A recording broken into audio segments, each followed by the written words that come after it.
बहुत अगर कोई घटना हो जाएगी ना बहुत बहुत कदमा लगेगा। धन्यवाद भाई विनय जी का। समझ रहे हैं जो कैमरे में होगा।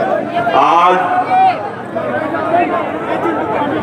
बहुजन आंदोलन की बहुत ही मजबूत जमीन अंबेडकर नगर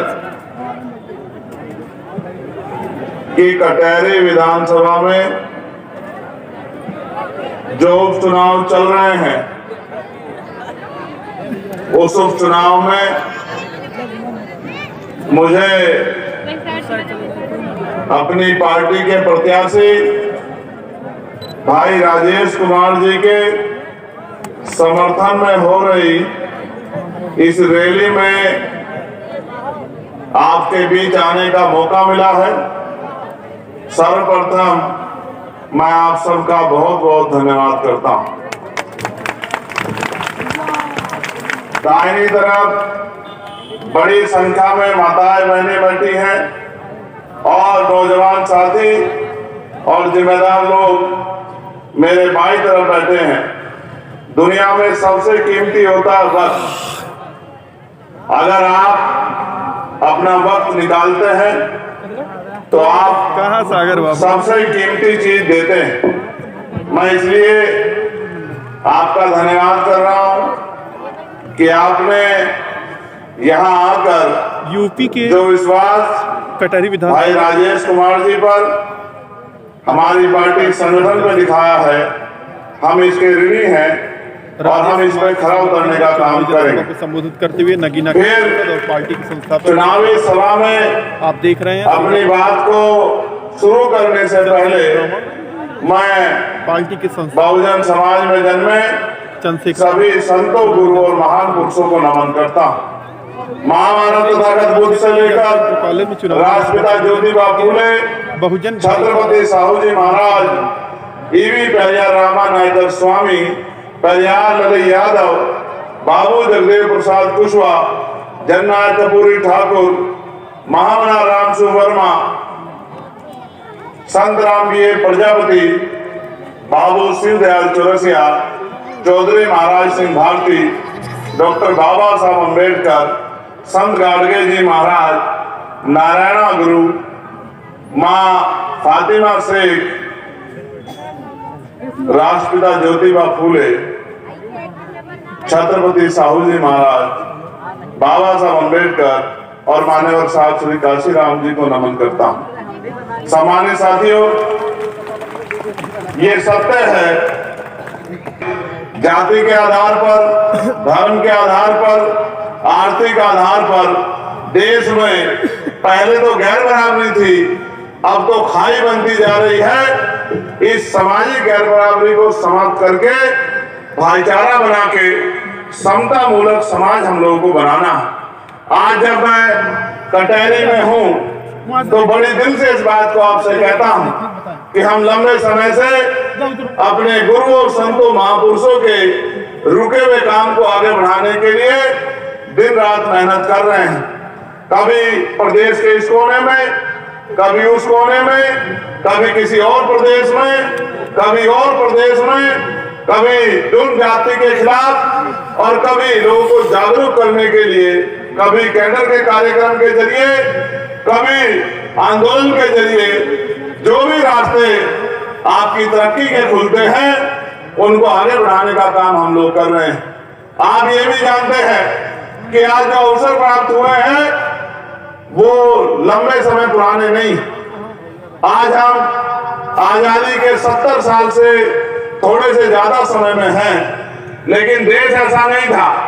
देश में सामाजिक आर्थिक गैर बराबरी की जड़ें बहुत पुरानी हैं, जिसका असर आज भी है।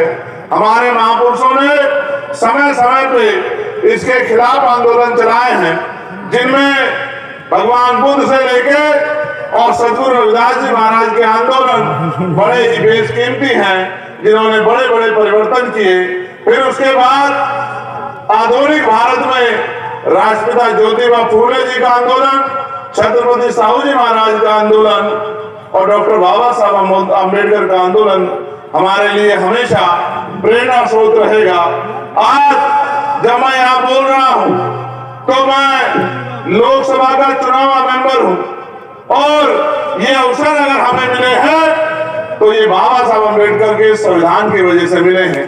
देश तो आजाद 15 अगस्त 1947 को हो गया था, लेकिन देश की बहुत बड़ी आबादी को बराबर के अधिकार और सम्मान का जीवन नहीं मिला।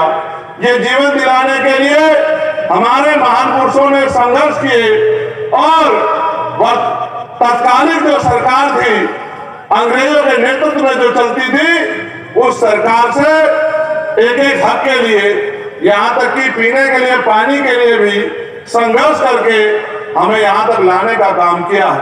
जैसा मैंने आपको याद दिलाया कि देश 15 अगस्त 1947 को आजाद हुआ, लेकिन 14 अगस्त 1947 को हम लोग यहाँ अंग्रेजों के अधीन थे। जब हम अंग्रेजों के अधीन थे तो अंग्रेजों के बनाए कानूनों के आधार पे हम लोगों को चलना पड़ता था, और क्योंकि उस समय गैर बराबरी बड़े पैमाने पे थी तो बहुत सारे अधिकारों से भी हम लोग वंचित थे। फिर देश आजाद हुआ, लेकिन देश की आजादी के साथ बराबर के हक सम्मान हमें नहीं मिले। इसका उदाहरण यह है कि 14 अगस्त 1947 को जिसके पास एक गज जमीन नहीं थी, 15 अगस्त 1947 को आजाद होने के बाद उसके पास कई बीघा जमीन नहीं हो गई। जिनके पास नौकरी नहीं थी, आजादी के बाद उनके पास नौकरी नहीं आई। जिनके पास रोजगार नहीं थे, उनके पास रोजगार नहीं आए। जिनके पास दो धंधे नहीं थे, उनको पास दो धंधे नहीं आए। जिन पे मकान नहीं थे, उन पे मकान नहीं आए, और जिनके अकाउंट में पैसे नहीं थे, उनके अकाउंट में पैसे भी नहीं बढ़े। अगर असली आजादी आई तो 26 जनवरी 1950 को जब बाबा साहब अम्बेडकर का संविधान लागू हुआ, वो संविधान जो मानव को एक समान बनाता है, वो संविधान जो आपको और मुझे भी वो अवसर और अधिकार देता है जो रानी राजा के बेटे को देता है। तो मैं आपसे ये कहना चाहता हूं कि अभी भी बहुत लंबी लड़ाई है। जहां हमारे महापुरुष छोड़ के गए, वहां से बहुत आगे हम नहीं गए हैं। अब तो खतरा और ज्यादा बढ़ गया है, क्योंकि जो सरकारें सत्ता में काबिज हैं, वो आपके और आपके बच्चों के अधिकारों को दिन रात लूटने का काम कर रही हैं। जब एक तरफ आपके अधिकारों को लूटने के लिए बड़ी बड़ी साजिश हो रही है और तमाम तरह षड्यंत्र हो रहे हैं, तो आपको भी जागरूक होना चाहिए। आप सड़कों में काम करते हैं, आंदोलन करते हैं, मेहनत मजदूरी करते हैं, बड़ी मुश्किल से अपने परिवार को चलाते हैं, ये बहुत जरूरी काम है। लेकिन जब तक आप सत्ता में नहीं आओ, क्योंकि सामाजिक परिवर्तन या किसी भी तरह का परिवर्तन तब तक नहीं हो सकता जब तक शक्ति आपके पास ना हो, और शक्ति भारतीय लोकतांत्रिक व्यवस्था में सत्ता में है, और सत्ता उनकी आती है जिनके ज्यादा एमएलए जीते हैं। ये तो उपचुनाव है। हमारा प्रयास ये है कि आपकी मजबूत आवाज विधानसभा में जानी चाहिए। जिस तरह पार्लियामेंट में मैं आपके विषयों को उठाता हूं और कोशिश करता हूं कि जो षड्यंत्र हो रहे हैं उनको बेनकाब करके आपको जागरूक करूं, कि आपको एहसास हो कि आपके बच्चों के आगे बढ़ने के रास्ते लगभग समाप्त करने की तैयारी तमाम सरकारों ने कर ली है।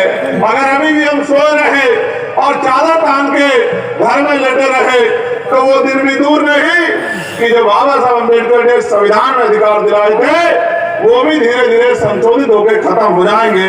इसका एक उदाहरण ये है कि आज उत्तर प्रदेश में अभी कुछ दिन पहले उत्तर प्रदेश सरकार ने एक प्रेस विज्ञप्ति के जरिए ये जानकारी दी कि लगभग 27,000 स्कूल हम लोग बंद कर रहे हैं। 27,000 स्कूल, सरकारी स्कूल, इनमें बच्चे किसके पढ़ते हैं? आप और मैं बेहतर जानते हैं कि बाबा साहब अम्बेडकर ने कहा था कि शिक्षा श्रेणी का वो दूध है जो पिएगा वो दहाड़ेगा। और आप मैं ये भी जानते हैं कि शिक्षा हमारा हथियार है। 300-400 रुपए की मजदूरी करके हम गरीबी बेबसी की बेड़ियां नहीं काट सकते हैं।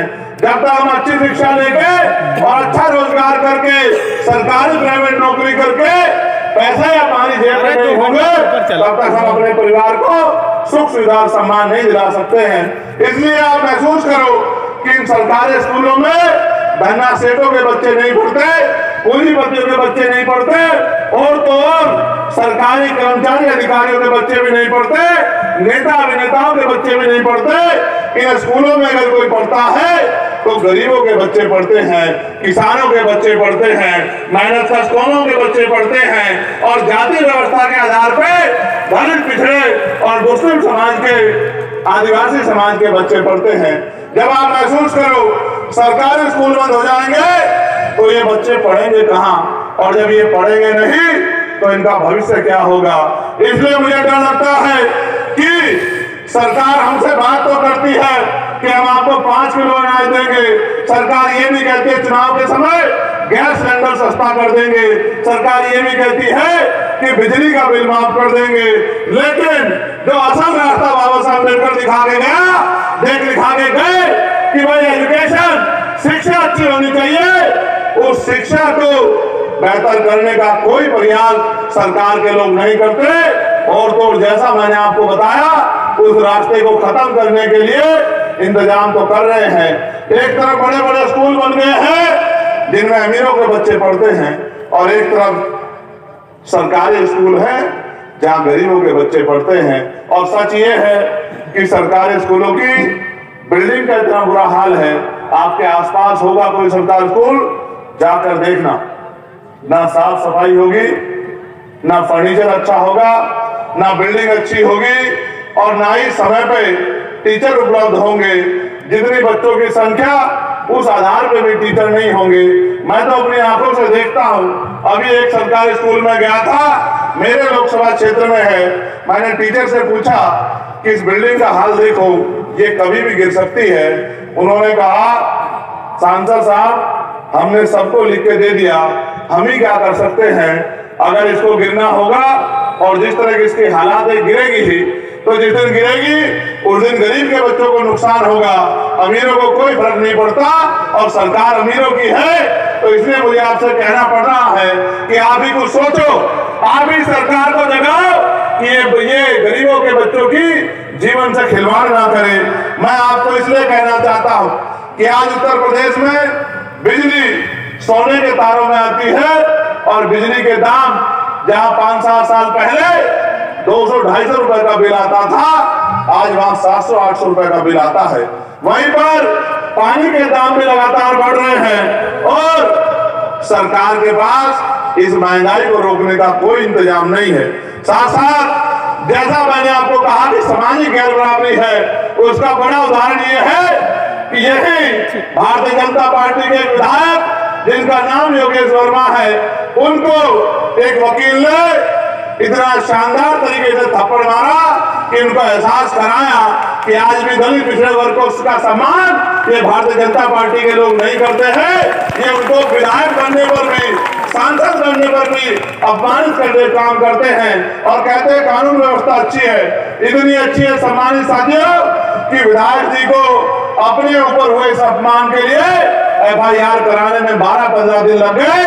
अगर इससे ज्यादा अमीर का कुत्ता या बैल भी या बकरी भी या गाय भी या भैंस भी अगर चोरी हो जाती तो 10 मिनट में FIR दर्ज होके और वो बैल, बकरी और वो कुत्ता बिल्ली मिल जाते।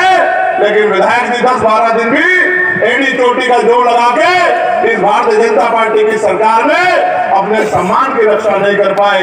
इसलिए मैं आपको कहना चाहता हूं कि ये लड़ाई हम सब की है और हमें इसको लड़ना पड़ेगा।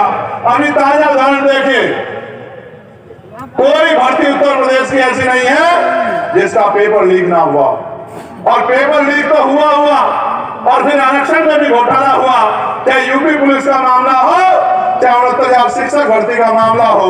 और 69,000 शिक्षक भर्ती में दलित पिछड़े वर्ग के बच्चों के 20,000 पद इसी योगी आदित्यनाथ जी की सरकार ने लूटने का काम किया।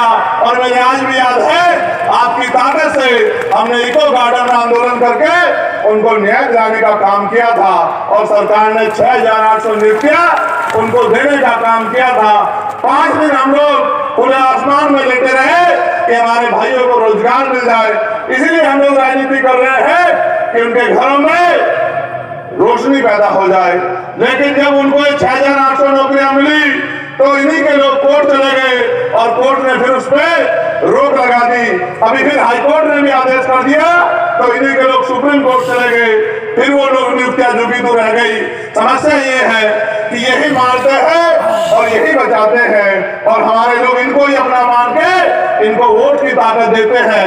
उस पुराने बात को छोड़ो, आज की बात पे आओ। अभी लोक सेवा आयोग प्रयागराज के आगे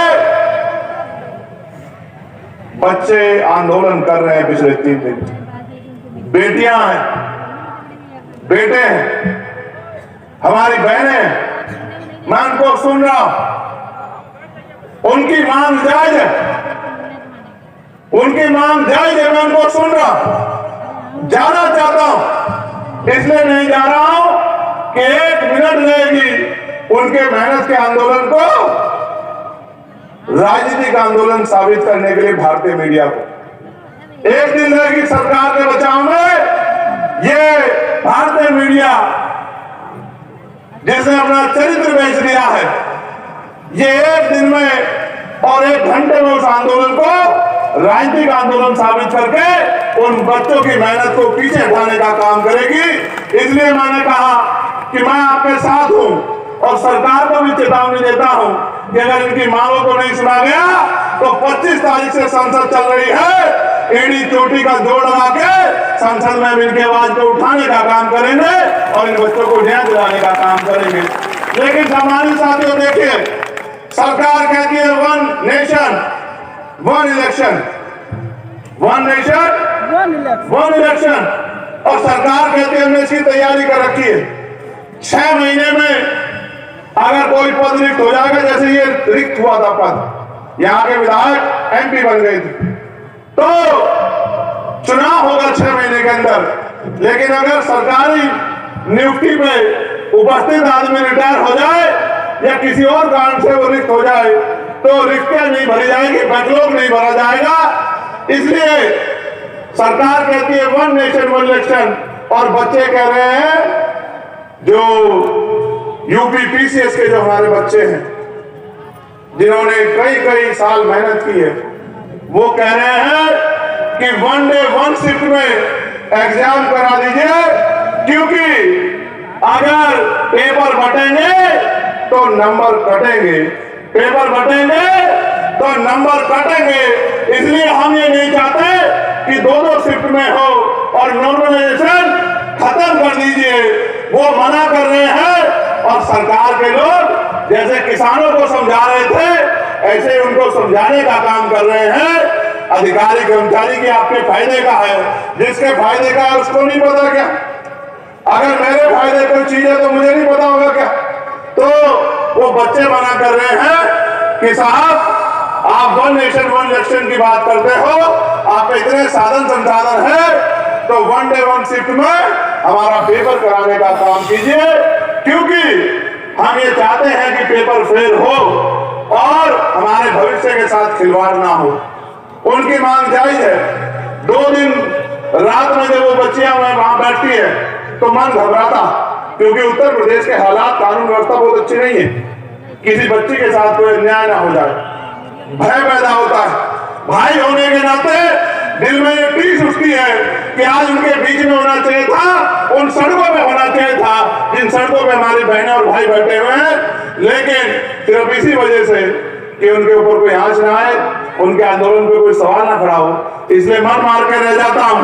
मगर मैं आपसे कहना चाहता हूं कि हम तो कोशिश कर रहे हैं कि सरकार से जवाब मांगे कि 41 सेंटर क्यों, 75 जिले हैं, क्या आपने मान लिया है कि आपके पास 41 सुरक्षित जगह है और 34 जगह पे आप पेपर भी नहीं करा सकते हो, पेपर लीक की गारंटी आप पहले दे रहे हो। ये जवाब भी हमें सरकार से लगातार मांगना पड़ रहा है कि उन बच्चों को मदद हो जाए। उसके बाद मैं पार्लियामेंट में जब रहता हूं, हर व्यक्ति की आवाज उठाने काम करता हूं, चाहे आशा बहनों के वेतन वृद्धि का मामला हो, चाहे आंगनबाड़ी में बहनों के वेतन वृद्धि का मामला हो, चाहे भोजन माताओं के वेतन वृद्धि का मामला हो, चाहे चौकीदार हो, ग्राम रोजगार सेवक हो, उनके वेतन वृद्धि का मामला हो, या हमारे पीआरडी के जवानों के वेतन वृद्धि का मामला हो, या हमारे होमगार्ड के जवानों के वेतन वृद्धि का मामला हो, या हमारे पुलिस के कर्मचारी जो हैं,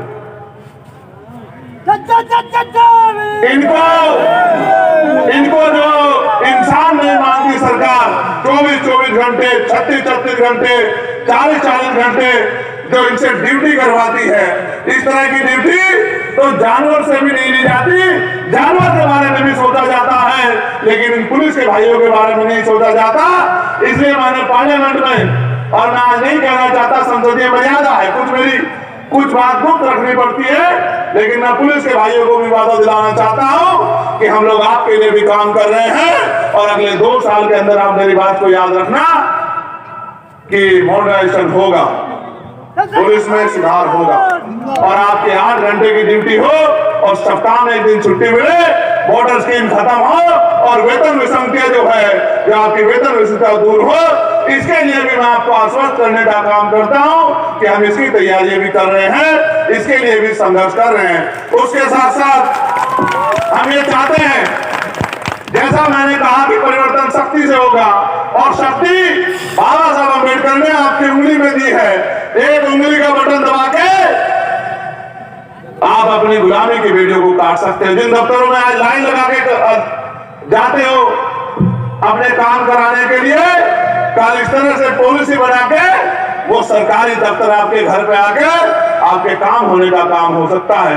इसलिए हमने पार्लियामेंट में आवाज उठाई कि अगर बदलाव करना है तो एजुकेशन पॉलिसी ऐसी बनाओ कि चाहे प्राइम मिनिस्टर का बेटा हो, या चीफ मिनिस्टर का बेटा हो, या एमपी का बेटा हो, मंत्री का बेटा हो, या विधायक का बेटा हो, या जिला पंचायत अध्यक्ष का बेटा हो, जिला पंचायत सदस्य का बेटा हो, चेयरमैन का बेटा हो, बीडीसी का प्रधान का बेटा हो, चाहे पटवारी, सेक्रेटरी, कानूनगो का, तहसीलदार का, एसडीएम का, एडीएम का, डीएम का, थाने के सिपाही का, दरोगा का, सीओ का, एसपी का, एसएसपी का, डीआईजी का, आईजी का, एडीजी का, प्रमुख सचिव का, चीफ सेक्रेटरी का, या डीजीपी का, किसी का बच्चा हो, सबकी पढ़ाई, जिनको सरकारी वेतन मिलता है, जिनको सरकारी सुविधा मिलती है, जिनको सरकारी सुरक्षा मिलती है, चाहे नेता हो या सरकारी सिस्टम से जुड़ा कोई आदमी, सबके बच्चों की पढ़ाई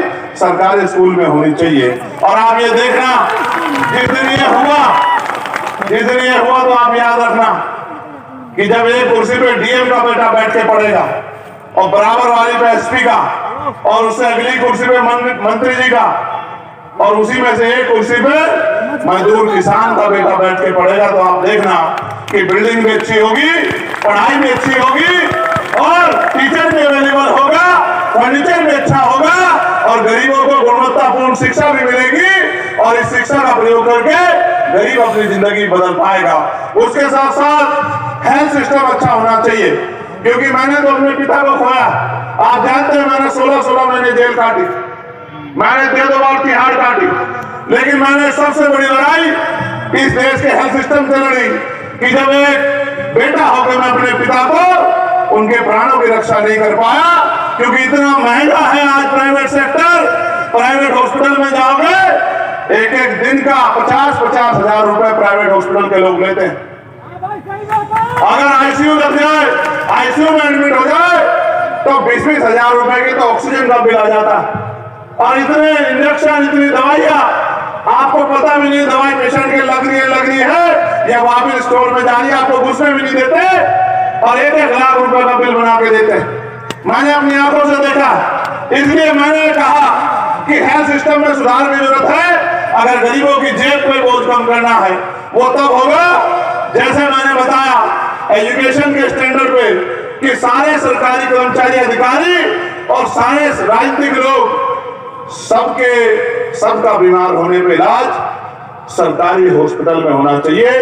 जब एक बेड पर मुख्यमंत्री जी के बच्चों का इलाज होगा और दूसरे बेड पे आपके मेरे गरीब परिवार के मजदूर के बच्चे का इलाज होगा, परिवार किसी मेंबर का इलाज होगा, तो आप देखना बिल्डिंग भी अच्छी होगी, दवाइयां भी अच्छी मिलेगी, डॉक्टर भी मौजूद मिलेंगे, टेस्ट भी वहीं से होंगे, और फिर कह रहा हूं, लोगों की जीवन रक्षा भी होगी। अभी तो आप जाते होंगे सरकारी अस्पताल में, तो वो पर्चा बना देते हैं कि दवाई बाहर से मिलेगी, मेडिकल स्टोर पे बनाते हैं नहीं बनाते? और टेस्ट लिख देते हैं कि साहब अल्ट्रासाउंड करवाना है, ईसीजी करवाना है, एक्सरे करवाना है, बायोप्सी करवानी है, कहाँ? फलानी लैब पे चले जाओ, क्योंकि वहां सर्टिफिकेट कमीशन बना हुआ। जी जी बिल्कुल। अब आप सोचो गरीब की जेब पे कितना डाका पड़ रहा। इस देश में कोई प्राइवेट हॉस्पिटल ऐसा नहीं होगा जिसका पर्चा 500 रुपए से कम में बनता। लेकिन क्या हर आदमी की आमदनी 500 रुपए है रोज की? नहीं। इसलिए आप महसूस करके देखो, 5,000 रुपए का टेस्ट कहां से कराएगा गरीब? और जब टेस्ट नहीं कराएगा और पैसे जरूरी होगा कराना और पैसे नहीं होंगे तो जमीन बेचेगा, कर्ज लेगा, और उस कर्ज को उतारने में आदमी बचे ना बचे, लेकिन उसके सर के बाल भी उड़ जाएंगे। इसलिए मैंने कहा कि सरकारी सिस्टम को ठीक करना पड़ेगा और सरकारी अस्पतालों में ही सरकारी नेताओं का और कर्मचारियों का इलाज होगा तो सब ठीक हो जाएगा। उससे आगे बढ़िए, आप ये बताइए कितने पढ़े लिखे नौजवान यहाँ बैठे होंगे जो उन्होंने 5-5, 4-4 टेस्ट दे दिए होंगे कि उनको रोजगार मिल जाए, लेकिन सरकारी नौकरियां तो ना के बराबर हैं। 1,42,000 टीचर की नौकरियां हैं, सरकार नौकरी नहीं भर रही है, स्कूल बंद कर रही है क्योंकि उनमें आरक्षण व्यवस्था है। और अगर 1,42,000 नौकरियां देंगे तो लगभग 70,000 नौकरियां दलित पिछड़े समाज के लोगों पे आएगी। ये दलित पिछड़ा विरोधी सरकार किसी कीमत पे नहीं चाहती कि इनके बच्चों को नौकरी मिले और ये अपने पैरों पे खड़े हो। इसलिए लगातार ये सरकार जनगणना से भागती आई है। और अभी अभी आज मैंने पढ़ा कि जनगणना तो होगी लेकिन धर्म का कॉलम होगा, जाति का कॉलम नहीं होगा। ये क्यों डरते हैं जाति के कॉलम से? ये इसलिए डरते हैं कि जिस दिन आपको पता लग गया, जो नारा मानव काशीराम साहब ने दिया था कि जिसकी जितनी संख्या भारी उसकी उतनी हिस्सेदारी, जिस दिन आपको पता लग गया कि आपकी संख्या कितनी है, इसका उदाहरण सुनो, बिहार में लगभग 90% आबादी दलित पिछड़े आदिवासी और मुस्लिम समाज के लोगों की है। वो जानते हैं कि जिस दिन इनको पता लग गया कि आपकी आबादी इतनी है, आप इतना टैक्स देते हो और आपके हिस्से में मुट्ठी भर पैसा भी नहीं आता, तो फिर ये अपने अधिकार को छीनने के लिए भूखे शेर की तरह दहाड़ने काम करेंगे। अपने क्षेत्र, अपने अधिकार को लेने के लिए सड़कों पे आके आंदोलन करने का काम करेंगे और उन नेताओं को जिनको मुखौटा बना बना के अपने बिठा रखा है, उन नेताओं के कपड़े फाड़ने का काम करेंगे, उनसे सवाल पूछने का काम करेंगे। इसलिए ये जातिगत जनगणना से भागते हैं। मैं तो कह रहा हूं ये लगातार निजीकरण करके सरकारी नौकरियों खत्म कर रहे हैं। मैं इनसे कह रहा हूं करो सरकारी नौकरी खत्म। जिस दिन ये बहुजन समाज जाग गया उस दिन आप देखना निजी क्षेत्रों में आरक्षण लागू होगा, 98% निजी क्षेत्रों में आरक्षण लागू होगा और 98% निजी क्षेत्रों में जितना आरक्षण लागू होगा, एक बच्चा दलित पिछड़ों का बेरोजगार नहीं रहेगा। उद्योग धंधे लग के रोजगार दिलाने का काम हम लोग करेंगे और कुटीर उद्योग लगा के अपनी बहनों माओ को।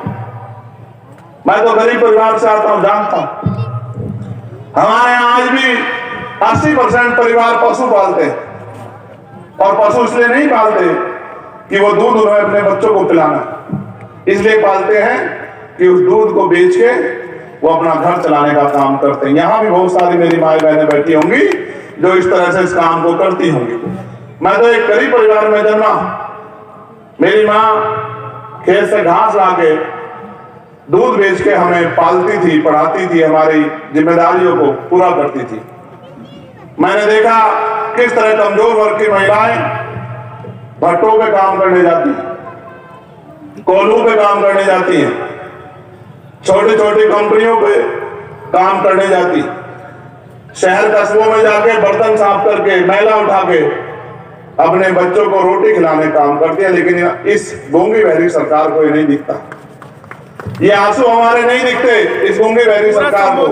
सरकार चाहे एक भी सामान के खिलाफ खरबों रुपए का माल दूसरे देशों से खरीदते हैं। सरकार चाहे तो यहाँ कुटीर उद्योग लग के इन्हीं महिलाओं को जिनके हाथ में जिनको ईंटें उठानी पड़ती है पीठ पे, सर पे, इन्हीं महिलाओं को ट्रेन करके इनको घर पे रोजगार की व्यवस्था सरकार करा सकती है। लेकिन क्या करें, सरकार के एजेंडे में तो ये है नहीं। इसलिए सरकार जो है जिनसे नोट लेती है उनका काम करती है, और सरकार बड़ी समझदार है। उत्तर प्रदेश की तो उनसे भी ज्यादा समझदार है। ये तो वोट आप सबसे लेती है हिंदुत्व के नाम पे, और चुनाव के बाद काम उनका करती है जिनके एजेंडे पे इनकी पार्टी जो है तैयार हुई है, जिस विचार पे इनकी पार्टी तैयार हुई है। इसलिए मैं आपसे कहना चाहता हूं, अब आपके समय नहीं बचा कि आप इंतजार करके बैठ के देखें कि कोई मसीहा आके आपका जीवन बदलेगा। अगर आप बाबा साहब अम्बेडकर के सच्चे सिपाही हो, अगर आप समता मूलक समाज बनाना चाहते हो, अगर आप गुलामी व्यवसाय की बेटियां काटना चाहते हो, अगर आप इस देश में इज्जत सम्मान की जिंदगी चाहते हो, तो फिर अपनी लड़ाई अपने पैरों पे खड़े होकर लड़ो। और एक ही रास्ता है जो बाबा साहब अम्बेडकर ने दिखाया कि political power is the master की, राजनीतिक सत्ता वो चाबी है जो आपकी सारी परेशानियों का हल कर देगी और इज्जत सम्मान की जिंदगी आपको दिलाएगी। और ये वोट का अधिकार आपके पास है। 20 तारीख को वोट पड़ेगा। ये तो अच्छी बात है, पहली बार शायद लंबे समय बाद आपके यहां ऐसा हुआ होगा कि जनरल सीट पर शेड्यूल कास्ट के एक बेटे को मौका दिया गया है कि वो जाए और अपने समाज में जाके ये अपील करे कि वो उसको ताकत दे। और जिस तरह से हमारे संगठन के लोगों ने भाईचारा बनाया है, जिस तरह से किसानों की लड़ाई हो, पहलवानों की लड़ाई हो और किसी भी वर्ग की लड़ाई हो, जिस तरह से हमारी पार्टी लगातार संघर्ष करती है, मेरा विश्वास है कि 20 तारीख को अगर आपने तय किया तो वो दिन दूर नहीं कि भाई राजेश आपकी वोट की ताकत से एमएलए बन के विधानसभा में जाएंगे।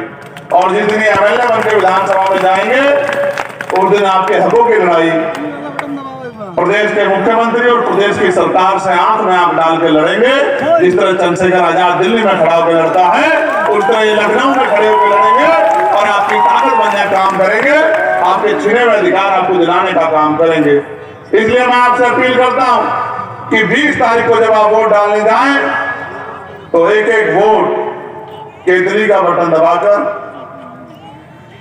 इस उम्मीद से केतली का बटन दबाएं कि हम अपनी सेवा करने का मौका अपने बेटे, अपने भाई राजेश गौतम और चंद्रशेखर आजाद और एक एक कार्यकर्ता पदाधिकारी को दे रहे हैं, जो हमारी लड़ाई लड़ने का काम करेगा और हमारे बच्चों के भविष्य को संवारने का काम करेगा। आप यहाँ पहुंचे और लंबे समय तक आपने यहाँ इंतजार किया। मैं आपका धन्यवाद करता हूं और आपसे अपील करता हूं, जिस तरह हमेशा आप मेरे साथ खड़े रहे, इसी तरह इस बार भी आप मेरे साथ खड़े रहोगे और मुझे ताकत देने का काम करोगे और वोट की चोट से इस गुंडागर्दी करने वाली सरकार को सबक सिखाने का काम करोगे। बहुत बहुत धन्यवाद। जय भीम, जय भारत, जय संविधान, जय मंडल, जय जोहार, जय जवान, जय किसान। और मैं अपने प्रदेश की टीम का, मंडल संभाग और जिले की टीम का, विधानसभा की टीम का, बूथ कमेटी के साथियों का बहुत बहुत धन्यवाद करता हूं और उनके लिए मंगल कामना करता हूं। बहुत बहुत धन्यवाद, आभार। जय भीम।